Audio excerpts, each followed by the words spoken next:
Good day. Welcome to Fairfield County Talk Radio. FairfieldCountyTalkRadio.com. I'm John Marino, and we are produced by Sharc Creative here on What's Happening in Fairfield County. We are made possible by our title sponsors, Teflon Lawn Service and Fairfield County Tick Control. Also by Ecosystems Irrigation and Lighting, Gutter Brothers Home Services, by Santa Fuel, by New England Motor Oil, by MDM Sanitation, and Good Morning Wilton, too. Also by Earthscapes Landscape Management and Development, by Apollo X Pest Control, Dagny's Real Estate, and by the Wilton Chamber of Commerce, too. Joined here on What's Happening in Fairfield County by Doug Schwartz. Doug Schwartz, Quinnipiac University Associate Vice President and Poll Director at Quinnipiac University in Hamden, outside New Haven. Doug Schwartz, we thank you for joining us here to discuss the results of your latest poll, the trends of Connecticut voters as we head towards the midterms, specifically focusing on the race for governor and the race for Senate, where the race for governor, Ned Lamont, and the race for Senate, the incumbent Richard Blumenthal, both have identical leads over their challengers. I found that interesting and made me think that if you went into the booth and voted for Lamont, you're automatically voting for Blumenthal, too. If you voted for one opponent, then you would vote for the other opponent, too. Absolutely. I was also struck by that because while you often see a very close correlation in how people are voting. If they're voting for a Democrat for governor, they're probably going to vote for a Democrat for senator. I don't think I can recall seeing the exact same numbers, 57% to 40%. So Lamont is winning his race over Stefanowski, 57 to 40%. And by an identical margin, 57 to 40%, Blumenthal is winning his race against Leora Levy. You're exactly right in terms of your conclusion that we're really not seeing much split tickets here. And I compare it to a poll that we released last week in Georgia, where we saw some significant ticket splitting to the point where we saw the Republican governor winning his race, and that's Brian Kemp in Georgia, and the Democratic incumbent senator, Raphael Warnock, winning his race. Warnock was up by 6, but Kemp was winning by 2. So, Connecticut's not Georgia. We're not seeing too much split ticket voting here. Could it be the difference? You point out Connecticut is not Georgia, the difference being that Connecticut is a traditional liberal northeastern state, whereas Georgia is a state now politically in a lot of flux and has been for a while, like a number of other southern states like Virginia and North Carolina?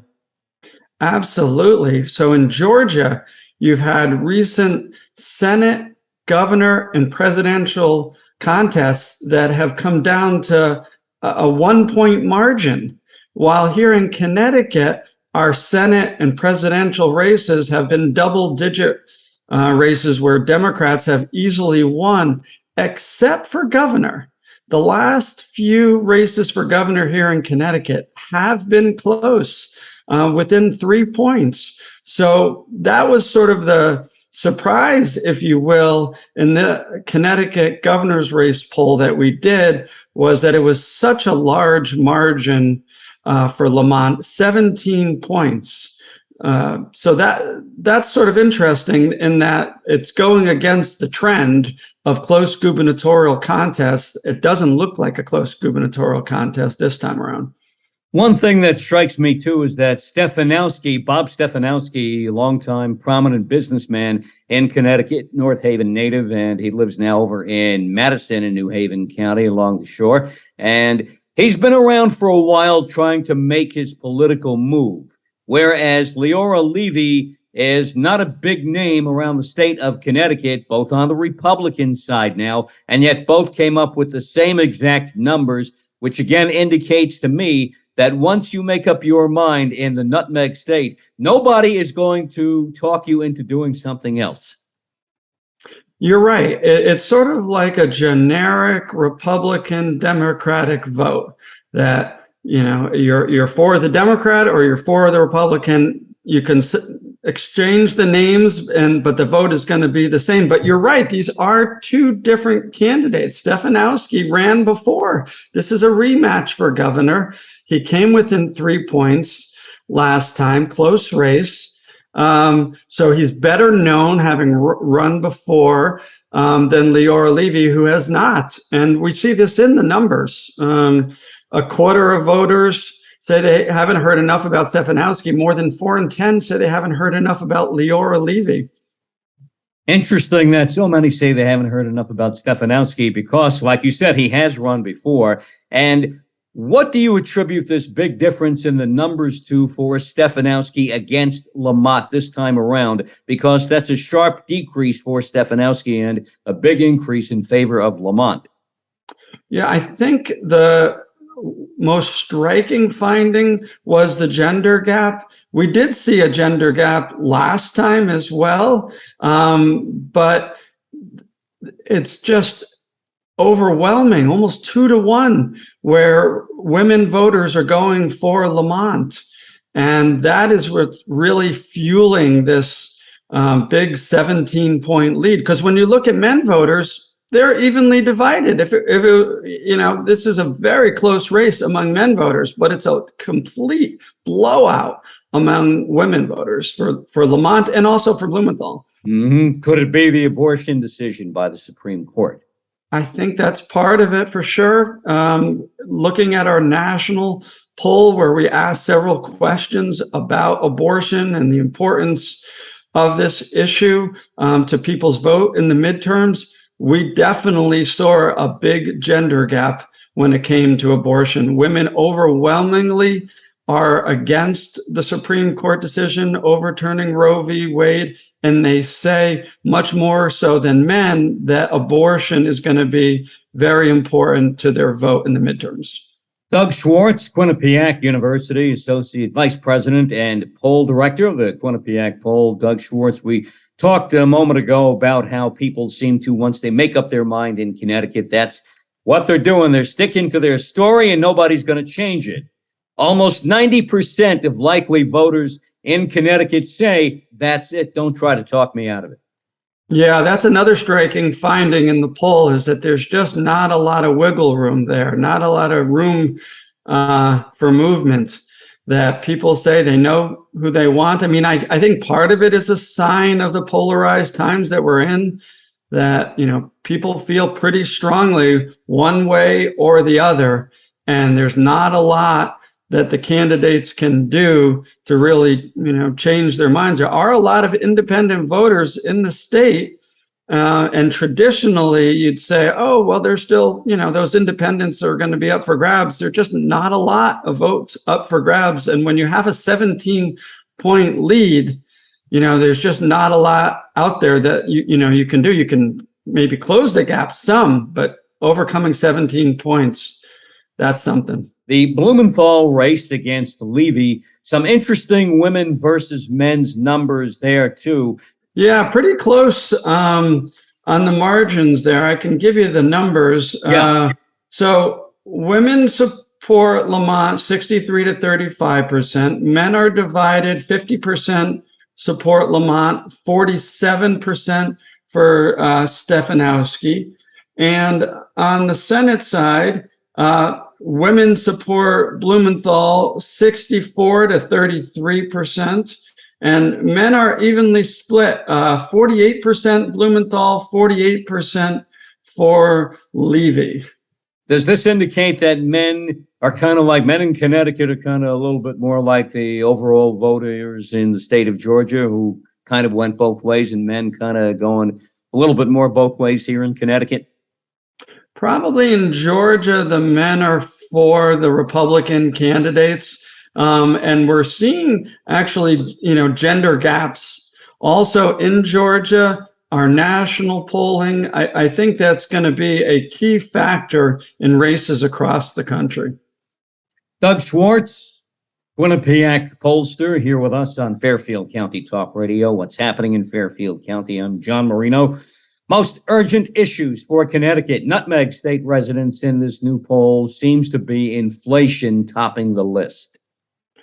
Right. Similar to our national findings, inflation's number one. Interestingly, in Connecticut, taxes are number two. Yeah, I found that real interesting because people in Connecticut are, I think, the Northeast a bit more well off than other parts of the country. And I think in this part of the country, we're a little more amenable to paying our taxes as part of the price of doing business and living the way we do. Right. You get a high quality of life. You pay for it in Right. taxes, but you get it back in the high quality of life. So it is the number two issue, but what's also interesting is this partisan divide, even on the most urgent issue. So for Republicans, they say number one, inflation, number two, taxes, overwhelmingly. But for Democrats, they mentioned several other issues in addition to inflation, and taxes is not at the top of their list. So for Democrats, they talk about climate change, they talk about abortion, healthcare. So for Democrats, there's more of a wide range of issues that are top of mind for them. Mm-hmm. So within these numbers, we see the great partisan divide. That's right. It's not just on the vote, but it's on the issues. Mm-hmm. Now, let's talk favorability among the key candidates in the state of Connecticut and the state's key governmental representatives. Ned Lamont, the governor, seems to be doing quite well when it comes to job performance approval. You're right. And this is such a key metric. You know, if somebody says, what are you looking for in terms of how safe an incumbent can feel, you look at the job approval rating. And Lamont has a 58% job approval, only 36% disapprove. So right off the bat, if you're a challenger, you know you're going to have a tough hurdle. That, you know, the incumbents had 4 years, has a record, voters have gotten used to him, and they're saying, we think he's doing a good job. You know, we think he should get another 4 years. So they're really not going to necessarily give you the kind of look, if you're the challenger, that you want if they're already satisfied with the job the incumbent is doing. So, and the same goes for Blumenthal. People think he's doing a good job. So Leora Levy is not going to get the kind of attention from voters who are already very satisfied with the job Blumenthal has done. So that's why I think that's the most important reason for why these incumbents are in good shape, is that overall the Connecticut voters are satisfied. And again, not totally surprising given that we are a blue state. They like their blue senators. You can see that also with Chris Murphy. But what's interesting is it's not across the board, right? For President Biden, the state is divided. He's a Democrat, but he only gets a split 48 to 48% job approval rating. Having said that, it is better than what we're seeing nationally. Nationally, he's been underwater for quite a while. His numbers have improved by 9 points, but he's still underwater. But in blue Connecticut, he gets a split. Maybe Joe Biden should consider moving to Connecticut. And there you go. I wonder what his approval rating is in Delaware. Yeah, I was just coming across the story about Ron DeSantis threatening to send migrants to Rehoboth Beach, or that area where the president has his vacation home. He seems to have pulled back on that. So I think a lot more is still to come with that, too, because I think he tweeted out, hey, Rehoboth Beach, you're next on the list. So we'll see how that works out, too. Yep. Doug Schwartz joining us here. Doug Schwartz, Quinnipiac pollster on Fairfield County Talk Radio, fairfieldcountytalkradio.com. Doug, we thank you. Talk to you next time. Thanks a lot, John. Thank you, Doug. Thank you, John. That was fun. Thank you. Appreciate it. Same here. And we'll get this. I just got an email a little while ago. Our production director, his main computer has been on the fritz. It officially went this morning. So he's got to go get another one to work on all. I got a couple of shows backed up with him. So sometime, I'm going to guess early next week, we'll have it and I'll get it off to you. Okay? Sounds great. Thanks a lot. I appreciate it, John. Thank you. All right, Doug. Take care. Talk to you. All right, you too. Bye-bye.